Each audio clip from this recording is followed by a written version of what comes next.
Hello and welcome. It's Kristen from Life of Crafting, and I'm back again with another colorized die series. This is Yuletide from Tim Holtz, and it's a release from his Christmas of 2022.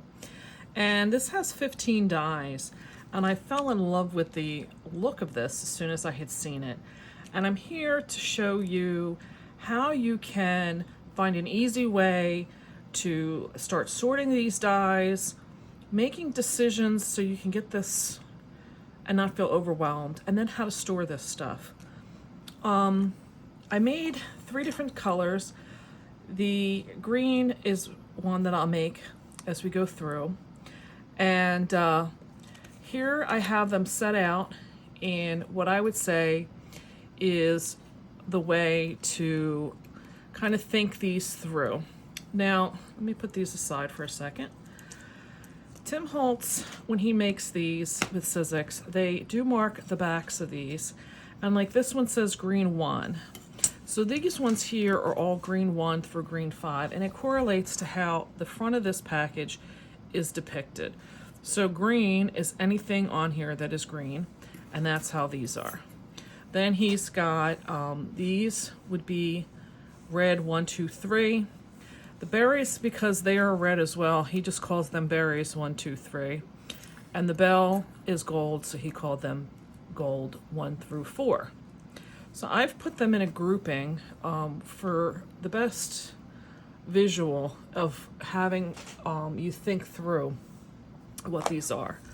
So for me, I knew, like this one, I wanted to do a pink series. So for this, and it's the same in all of these, the first decision was I was going to do pink with red, and I wanted to do some snowy effect. So for me, I knew I was picking those out. No matter which one you do, this number 1 is the base of what you're building this whole thing on. And the only thing you're going to see off of this die are these striped effects that are the veins of the leaves. So this is going to be the darkest color of whatever color scheme you make a decision for. So that's your first decision, is what color scheme. You need the darkest color. These 2 here, which is 2 and 3 of the green, is going to be the medium color. So for my example of the pink, I did not have a dark pink that I really liked, so I cut all 3 of these out of the same pink, and then I used the Festive Berries oxide ink from Tim Holtz, and I colored this paper to give the darker veins in the back for this one. For this one here, I used navy for this first one. And then I started cutting out the second and third, and I decided I needed to have a little bit more like texture look to it, because I knew it was going to be a lot of blue. So I took some of the Stormy Blue or Storm Blue oxide ink, and on the second layer I brushed some of that on just in a random pattern. So, you know, don't always feel that this has to be the specific color of the cardstock. You can alter those colors in some ways to get the different colors that you want. For the green, I just chose a very dark green, hunter green, for this first layer. I did these in a more mossy green, and then I did 4 and 5 in the lightest of a color of green that I had in my scrap bin. So this one, I took layers 4 and 5 and cut it out of a glitter paper. What I will recommend when you're cutting these out is to make sure you have a high quality paper in the sense of weight. There's a lot of like little sections that are going to get thinner in size, and if you're using a lighter weight paper, it's going to tear. I did use like some shimmer paper on the berries here, but I wouldn't recommend like a shimmer paper on these unless it's like a thicker one. Maybe that's adhered to like a craft paper or something. You need a little bit of thickness for this to really layer up well and not tear for you. So that is the first decision. You just need to come up with a color scheme and basically pick two, like, well, you need three. Dark, medium, and light. That's it. Then the bell, maybe you want to do a colored bell, but for the most part for me, it was always going to be, you know, like a foil. There wasn't a lot of decision that needed to go into a bell. The foils, to add a little definition, I took, actually I have these backwards, I took some Stays On Jet Black, and I just very lightly, and I'll show you that, added it to the paper on the foil for these two layers just to give it a little bit of a different definition. But otherwise, I really wasn't putting a lot of effort into the bell for a decision. And then the bow and the berries, to me, whatever color the bow was the same color I was using for the berries. I'm grouping these together because this is pretty much the same decision I'm making for both of those, regardless of, you know, what base color I was going with. These were one decision, this was a second decision, and that was it. So for this particular one, I didn't even want to use the dye because I felt like there was already blues, there was the silver foil, there was the shimmer. So I used fabric for this to add another texture in there. So keep in mind that there's other ways that you can do this. And then for storing, these are so big. I'm gonna put these, I use this original folder that this comes in, and I do my stamps and dies like Jennifer McGuire with the refrigerator bins in it. So I will put this in another envelope, and these are just gonna go in here. Now I will get those magnetic refrigerator magnets and cut them small and just put these on one by themselves, so that tells me like these are all the same color. I know that they're, you know, they're grouped together, that I don't have to sort them again. And then I will put these on their own small little refrigerator magnet as well, and put them in this envelope. And that's it. Like, there's not a whole lot of things that I'm going to need beyond that. So for the greens of this, I just went through, this is how I store my scraps. I do them in a rainbow. It seems to be like how I think. And I just got these off of Amazon. And I'm gonna just go through here and pull out some of the different colors so that, you know, I can start cutting. And if, for instance, like I cut them and I don't like it, it's not a big loss. I can just cut it, you know, a different color. You know, I have a friend that was a Stampin' Up! Demonstrator, and people would come to her house for the classes and they'd be all nervous, like they were afraid to make a mistake. It's just paper, she would say. So get out your craft, or get out your scraps, start cutting, you know, make some different color schemes, think outside the box. So I'm gonna go do some cutting, and I will be back. Hello, it's Kristen, and I'm back. I have cut out my first 3 layers, and I wanted to present these 3 first. Taking this first layer, and what I'm trying to show you is that there is a little like hook at the top. I'm gonna try and get that into the camera. There's one with a hook and there's a bigger one, but it's the smaller hook that goes at 12 o'clock, basically. Also, there's a little indent for a tiny, like little partial, like veining or something that's there. There's only 2 of them. So now when I get layer 2, when you get layer 2, there's a lot of cuts and everything, but there's only 2 of these little holes. Let me make sure I'm in here. That are little small holes. Okay? The rest of them are all these longer, like veining stripes that are in there, but there's only 2 tiny little holes. So I'm going to tell you is when you start assembling, leave this little hook up at 12 o'clock. Then there's 2 notches. You want the smaller notch, and if you look right next to the little notch is the top part of that hook. So let me get my reverse tweezers here. And I would highly, highly, highly recommend that you do this with a fine tip glue. I really love Barely Art or the Art glitter glue. I would not try this with any kind of a tape runner or like a Xyron type of thing, because you need time to work with this, to move it around. And those are gonna kind of be kind of like a one and done, like, and you don't want to be like doing repositional tape because these pieces are very fine. I will tell you, this one I'm putting on right now is very delicate. You got to watch when you're trying to take it out. So as long as you leave that hook up at 12 o'clock, you can start matching up. And what I did was I started at the top and I just start working the outside leaves, and I just go in a circle and the rest of it will fall in line.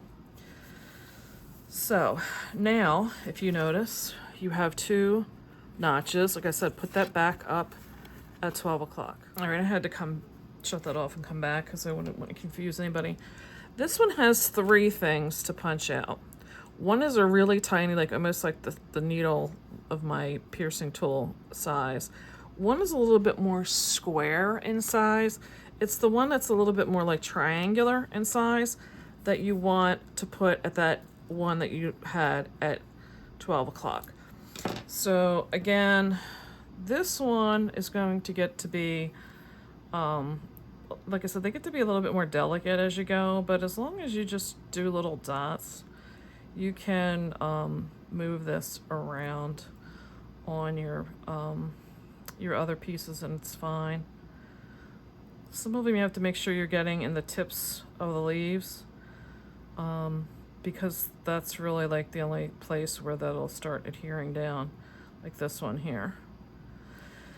So there's my little triangular one. I'm gonna put that down there, and again, I just start on one and get it lined up, and then I start working them. Sorry, I'm back. I think the hubby's running the vacuum or something. I just wanted to yell up to him. So yeah, so you just start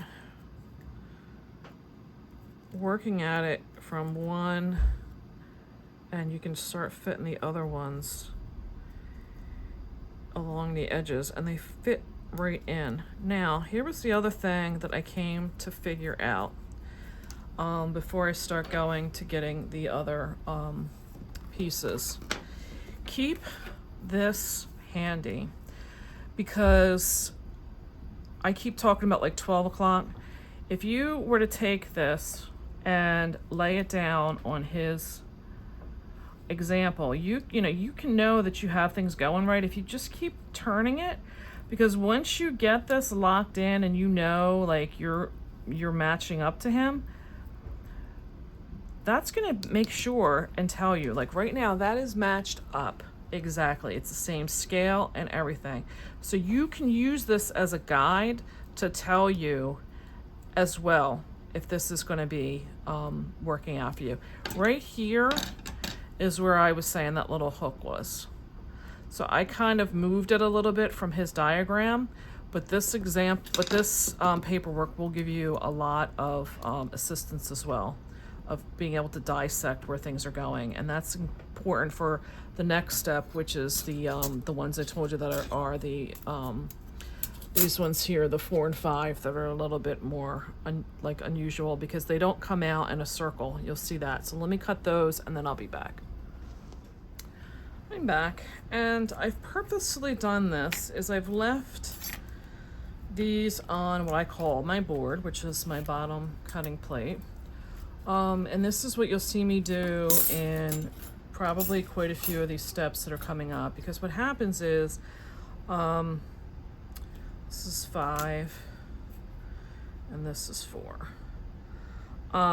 So what happens here is, by leaving them on here, I know I'm not, how did I have this on here? Okay, so this is the 4th layer and this is the 5th layer. So I'm gonna take that plate off, and by leaving them on here, I know I'm not like missing anything. I'm not, and I'll show you in some of the other ones. So if it's still on here, then I know I still have to do it. This particular step is not as important. But when you start getting into like the berries, it gets a little confusing because some of the negative space, you know, when they call like weeding stuff out, some of those pieces almost start to look like they should be a piece that you need. And I also use this being stuck on the board as kind of helping me get these pieces out. So when I'm done, I'm actually going to have 1, 2, 3, 4, and there's 5 pieces on here for this layer. And it's 2 big pieces and 3 small pieces. So I've usually started with the big pieces. And the big pieces are one that has like almost a leaf that you can see in it. And then the other one's just this long drug out one. So the one that has the leaf that you can almost see in it is the one that's going to be at like 6 o'clock on this diagram. And like I said, I've used his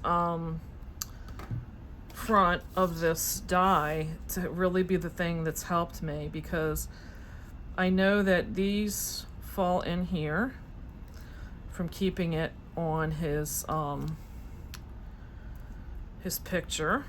So that one makes it easy to go there. And then the long drawn out one basically goes up around 1 o'clock on this picture. And I'm trying to go quickly, so I apologize. It's going right in here.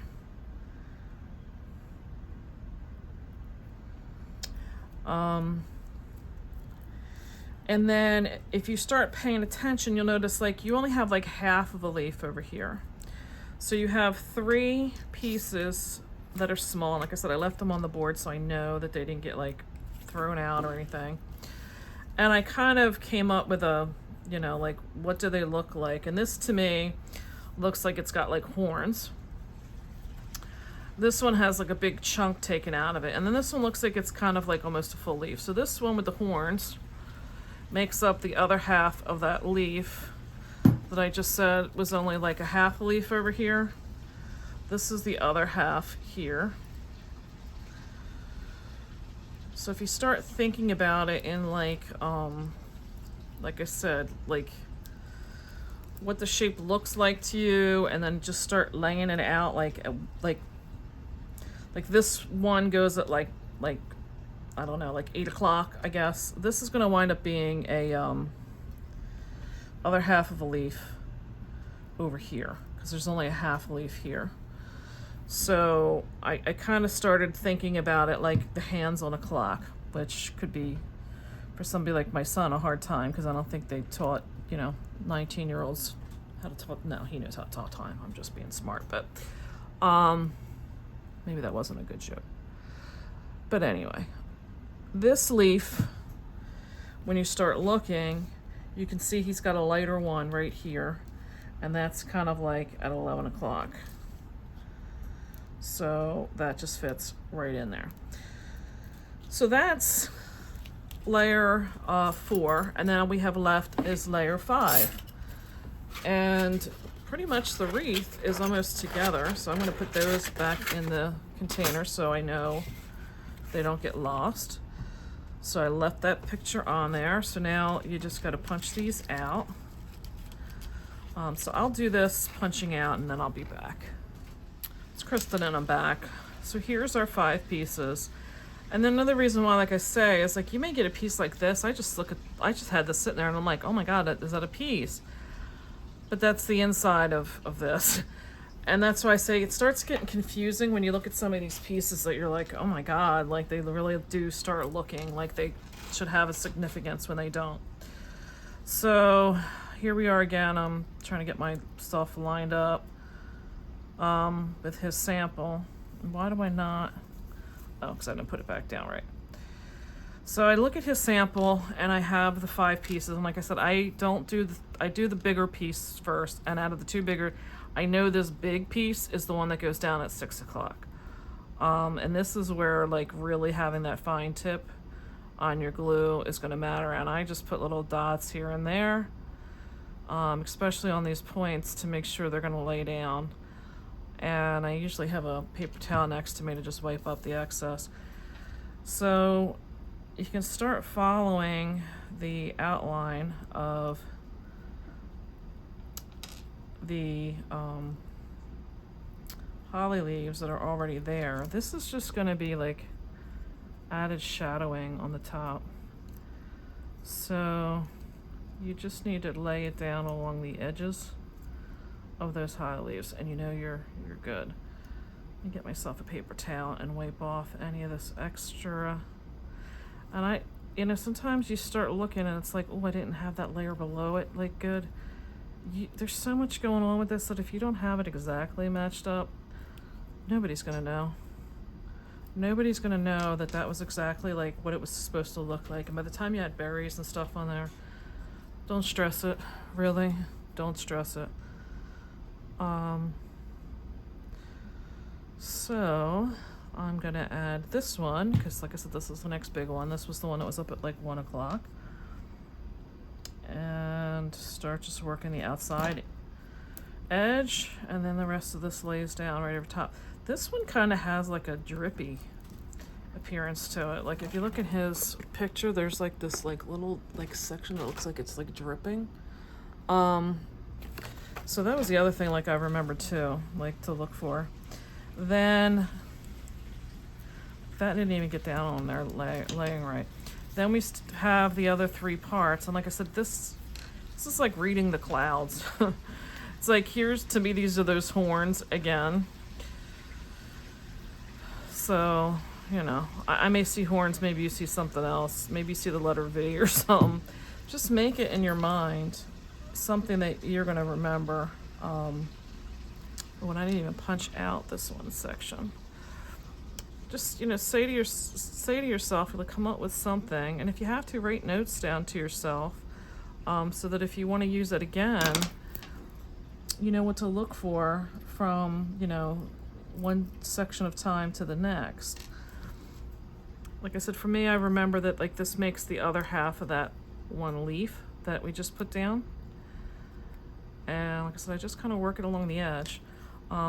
This is the one that has that big squared notch out of it. I'm gonna make sure I got the right side of the paper, because that's the other thing, this stuff is so thin, so you gotta look and make sure you got the right side of the paper. So then oh yeah, where was see, now I'm forgetting where my notch was, because you want the other side of that leaf. So there we go with that. And he does have like embossing in there, so you can look at that. And then this is that other one that just makes up the leaf.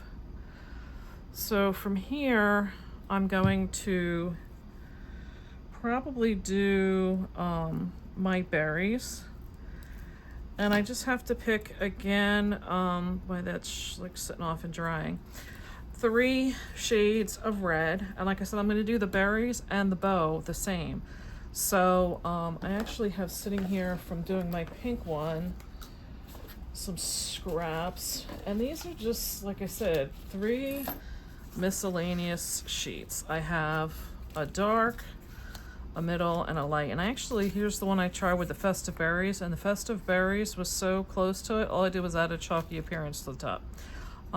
So, you know, that's the 3 for the berries. I like to work, even though they're the same colors, I want to work on one piece at a time. So I will work on the bow first, because I want to make sure I get the biggest chunk out of this scrap. This one I'm not going to be able to do it, but this is like some piece that I was going to do a box out of or something, and I screwed up the scoring on it, so I just saved it for stuff like this. But I can probably get berries out of that. But I'm gonna do, like I said, my bow first, and then I'll be back. The bow I'll put together. That's not a whole lot of anything, and then I'll do the berries as well, and I'll be back. I'm now back. The thing I found though between the difference in the berries and the bow is that your bow is the same as your wreath, where you want to start with the dark and start layering up to your lightest. So it's dark, the medium red, and I'll be honest, I'm not a big fan of this light red that I picked, and not a big deal. I'll probably just, you know, maybe get some Distress Oxide ink on it or something, or, you know, by the time you start layering, sometimes you just don't even notice it. Now, you know, now that you've got the wreath together, it doesn't really make a difference what's up or what's down. I had just continued to keep leaving it in that position that I had it in, because, you know, it was just there. It was just in that position. Some people may want to have an argument as to like what is light as far as the light source. Not, I that just doesn't enter my vocabulary. So the reason I've left this the way it is to show you that when you die cut, I again will do what I call leaving it on the board. What happens in the berries is you get 3 large size and 6 of the small size. So with the berries, it kind of flips around a little bit. Because of the way he did the holes, it's like the lightest color is in the back. Then I went to the dark, and then I went to the medium. Sounds kind of odd, I know, but that was how I seemed to work it best. So some of these may stick into my board because this is a well-loved board. I don't care, because right now, honestly, that's going to benefit me if they stay kind of like embedded into this for right now. So I can start working on these right here and not have to worry that I'm going to lose a piece. Or when I get to the next layer, you'll start seeing that the centers that come out almost look the same as the this piece. So this one, I do find that sometimes they stick in the die, but I mean, honestly, like that's all it takes to get it out. It's simple enough. So this piece does have a tiny little like crescent that comes out of it, and there's the center. What's left behind are these pieces, and this is why I say like I leave them on here, because all you're using is this piece that's the like loop. I hope that's focusing in for you. Is this loop piece, but these pieces start looking like these pieces. So I don't want to, you know, start confusing the matter. So I've found that by doing, when I have to get to these little pieces and stuff like that, that if I leave things like this on my cutting plate, like I said, for one, with them sticking into the to the plate, it keeps them there until I'm ready to start using them. So like I said, and that's how I found that the colorizing on it seems to work the best. The small ones only have like a loop. They still have this tiny little like hole you have to punch out, like the big one. You can also do the thing where I showed in the last video I did on his Harvey die, where I put a little pool of glue, and then I kind of just lightly dabbed the piece in the glue, then trying to get a tiny little bit amount on these. I'm just being lazy right now, truthfully. But I'm going to do all of these, and that's all you do with these. So I'm going to finish making the rest of these, and then I'm going to die cut my bell. The bell is getting done in gold foil. I mean, that's kind of like a no-brainer for me personally. So I'm going to die cut it, and then I'm going to do the same thing where I'm going to leave it on here so that all the pieces are kind of staying there. And I know like what's what, because again, by them staying there, I can look at my die again and match it back up without them moving. So I will be back. All right, I just got done die cutting my bells, and here's what I've got for the berries. I did not glue this down because I got to glue the bell behind that one. So here's the 4 pieces out of my scraps. Now, because I'm gonna, like I said, try to, I mean, when you layer these up, you're gonna automatically get a little bit of definition just from shadowing of the different layers of paper anyway. But like I said, I've just taken StazOn. Hold on a second, StazOn has that little plastic covering. I've just taken a paper towel and just lightly just gone over the foil, and like I said, it usually kind of just dampens it down just a little bit in the coloration. And I'm trying to do this so that I can show you in a second. And the thing with StazOn is, like, you want to keep your finger moving, because if not, you're gonna, like, honestly, you're gonna have like your fingerprint showing in the paper.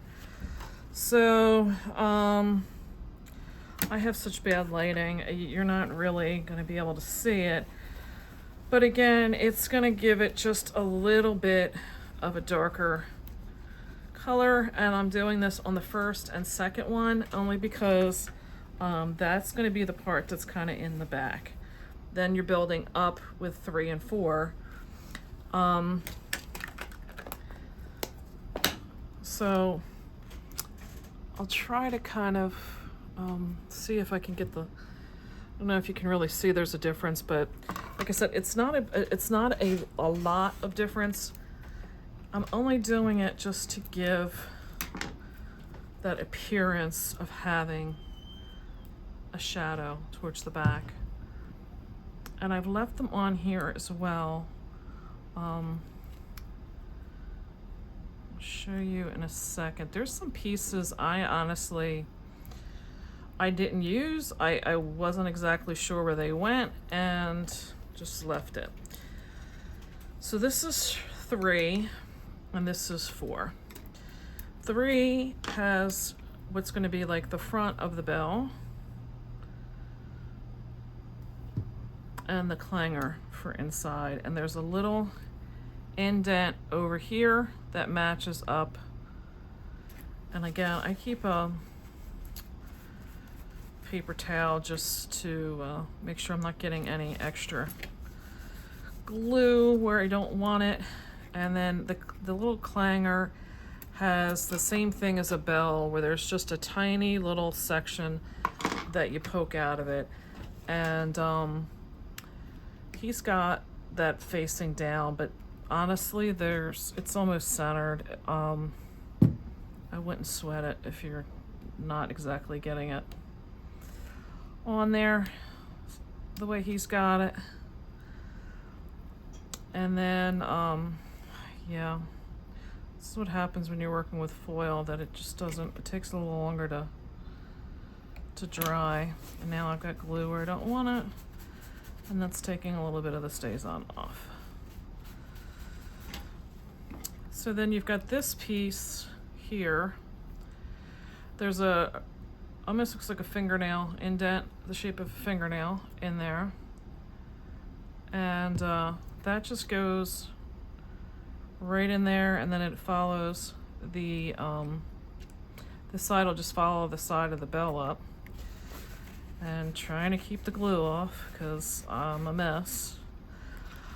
I'll be honest, you know, I think this looks beautiful the way it is. The bell is nice, but don't, you know, if working with this small of piece 2 is gonna, don't worry about it. There's a little oval in the front. I'm not a big, the bell's okay. I liked everything about it, but the bell was, I don't know. Now he's got these 2 tiny little pieces that cut out of the die. I have no idea where they go. I'll be honest, no idea. I think one of them goes like up here. Here's this moving on me. I think one of them goes up here. I don't even know. Maybe the other one goes on the center of the clanger. I have no idea. I didn't even use them.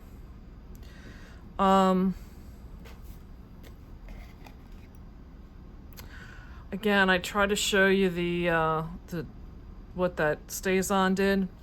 You'd kind of notice it more in person. I don't know how else with all the stuff shining to show you. But that was it for those. And then you just glue this underneath where you want to put your bow. You know, I kind of make it so it's like kind of in mid-swing. Put my bow on, and that is Tim Holtz Colorized Yuletide Wreath.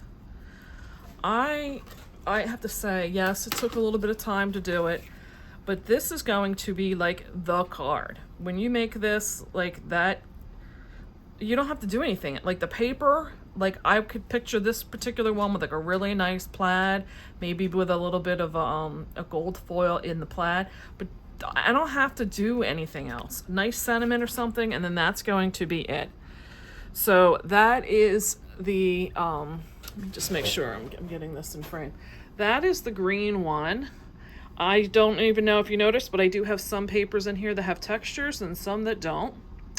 So that is the one in that color. This blue one, I didn't even realize until now, I never did the 4th layer on there. I personally, if I may do my berries without the 3rd layer. I kind of liked what they look like without that. So, you know, don't think you have to do everything. I mean, there's like stuff in here now that was there, and I was wondering like why. I could put a little bit of glitter on this and call it a day. That ribbon, I should have mentioned, is from Hobby Lobby's bridal section. I've used that a lot in my videos. But I really, like I said, when you start adding or putting these to cards, I don't think anybody is really going to take notice that I didn't put that extra layer on there. You probably may not have even noticed it if I hadn't told you. So that is Tim Holtz Yuletide. I hope you found this to be a helpful video. I would appreciate some thumbs up if you did. Please subscribe down below. I have a lot of other videos coming up. I'm intending to use probably this one. I don't know about that one. I'm doing a Prima Marketing's Candy Cane Lane. I'm in the middle of that series right now, meaning I'm making a bunch of different cards, and I want to see like how far I can get with that paper pack and how many cards different designs I can make. And I specifically made these colors here because I want this to go with that paper pack. And there may be some in there I may be able to use this. The blue, there's no blues in there, so I'm not gonna be able to use that one in there. But anyway, please subscribe down below so that you can get my videos showing up in your feed as I upload them. I am on a schedule right now. I've been uploading at least twice a week. The holidays are going to be a hectic time because I have an online retail business. So I am going to be trying to do some more from his new dies for this year. He just released did the thing on the mica sprays yesterday, and I have last year's colors, and I'm looking forward to getting this year's colors and doing some different things with those. I have some series probably coming up with them, but I do definitely plan to do some more with his dies, and even probably some from last year too. So appreciate your time, and I'll catch you next time. Bye.